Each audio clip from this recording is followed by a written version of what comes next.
me, who is Jomo Philip? Jomo is your ordinary Caribbean man. I studied at University of Western St. Augustine. I was always very interested in helping people. And when I came back to Barbados and started working, I recognized, and when I did get an opportunity to go and do postgraduate education, I went to University of Louisville and did a master's in social with a marriage and family therapy specialization. I kept getting more couple referrals and realized how underprepared I was to work with couples. Couples are so complicated and come with so many different things, and so many of them who come to therapy, they come as a result of trauma.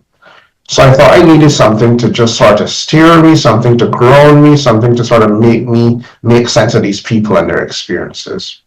I started doing research and learned about emotionally focused therapy. I went to Toronto to do the training. Thankfully, I got the opportunity to do it with Sue Johnson at the time, and then subsequently got involved into EFT. What's about Sue Johnson? Sue Johnson was just an amazing woman, born in England, came to Canada to do postgraduate study, and was doing a PhD program in psychology, and also realized just how underprepared she was in terms of working with couples. One of the things that she realized is that the psychoeducation telling couples what to do wasn't very successful.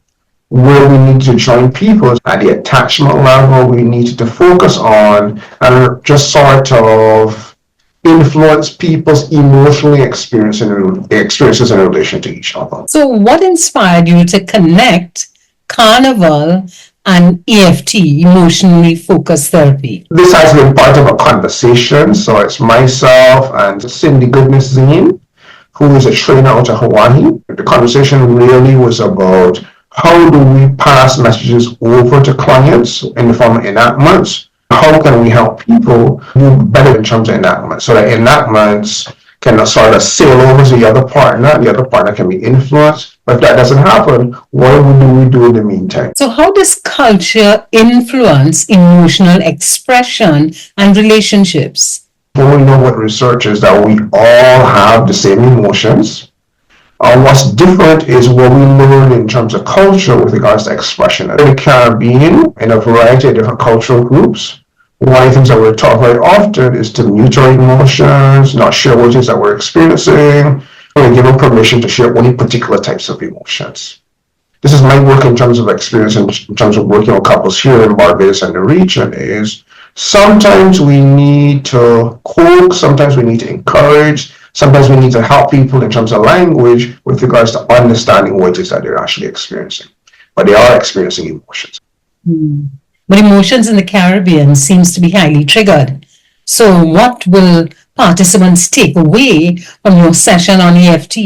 They're going to learn about how to get partners to be able to send messages over to each other, particularly vulnerable messages. One of the ways that we influence change in emotionally focused therapy is that we send new and more vulnerable messages between the partners so that they can start to experience each other and themselves differently.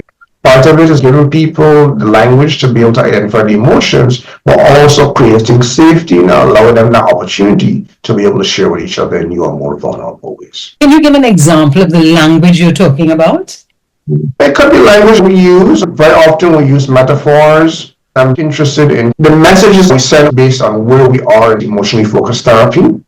In our first stage of emotional therapy, we're tracking the cycle. We're helping partners to understand experiences of the cycle and their positions. I get really sad when you say you won't come back. How can the principles of EFT be applied year-round beyond the Carnival season? That's a good question. We're realizing the value of vulnerability. And we're going to use these skills not only with just our clients, because I want to think about ourselves as therapists, as people.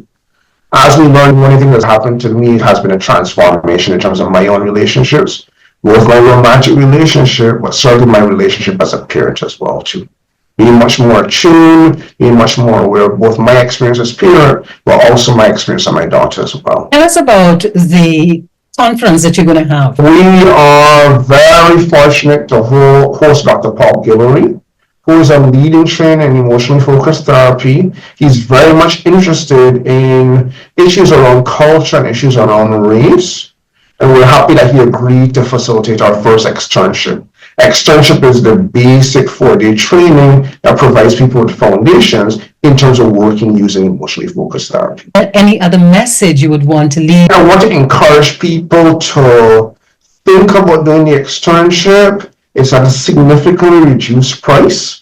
It's about half the price that it usually costs, where we recognize we do a good job loving each other. We'll struggle in terms of connecting as well. Right? And one of the things that we want to do is I want to scale up and skill up people working with couples to better serve them. EFT can do that job for you.